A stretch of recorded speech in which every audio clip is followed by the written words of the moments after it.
Not too long ago we couldn't get enough vaccines. Today, we can't get enough people to take them. In a matter of weeks, the problem facing America's state and local governments has evolved from lack of supply to waning demand. Communities are now awash in vaccine doses, but the lines are gone and the phones have stopped ringing.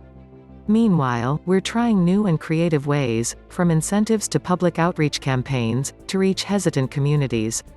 Simply put, the shot in the arm needs a shot in the arm. But this isn't a PR campaign. It's a true story. It's my true story. It began in December. Like many, my family and I were looking forward to the holiday season and the promise of the new year. Our home state of Alabama had been hard hit by COVID-19, a virus that unfortunately many did not take as seriously as they should have from the start. But throughout 2020, we'd been diligent in our efforts to avoid the virus by social distancing, wearing masks and washing our hands. And it seemed to be paying off. Even as we began to hear of breakthroughs in vaccine development and the potential for widespread vaccine availability in the spring, I wasn't 100% sold. Maybe I would just wait and see. Maybe I didn't need it.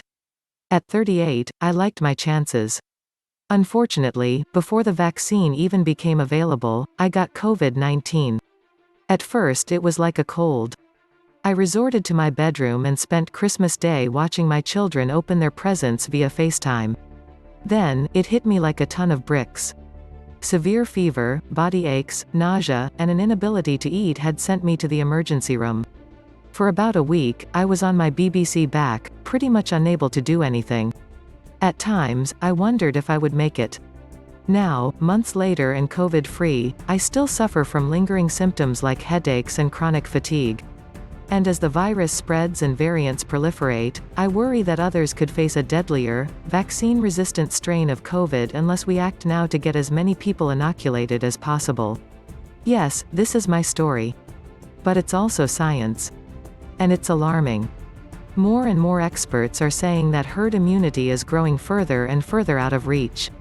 If our inoculation rates continue to plateau, SARS-CoV-2 will become a part of our lives, and sporadic outbreaks will lead to people dying every year. This is not acceptable. We have all the tools needed to stop the virus, and we must use them. Herd immunity is not some ambiguous target, it's profoundly local and intensely personal. It begins with individual decisions.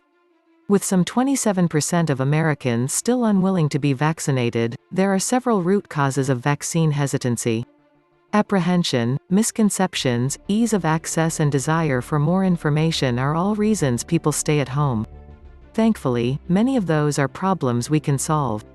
In Alabama, as in many other states, mobile vaccination teams are hard at work reaching rural, isolated, or homebound populations.